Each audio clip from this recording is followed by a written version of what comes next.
पहिला केलेली आहे. मुलगी आखाड्यामध्ये बाहेर कोल्हापूरला असते, परंतु इथं आल्यानंतर प्रॅक्टिसला इथे येते.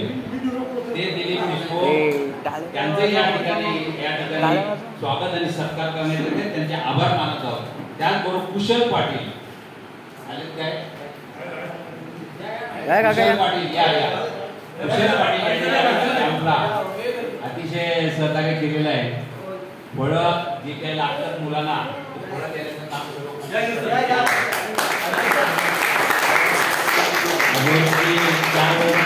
येत होते. आणि दुसरे एक सहकार्य करणारे आहेत राहुल पाटील, आज या ठिकाणी उपस्थित नाहीये, पण त्यांचंही मी कोकणच्या तालीम संघ आणि या कैलासवासी भाऊसाहेब कुंभार कुस्ती कोचिंग सेंटर तर्फे त्यांचा आभार मानित आहे.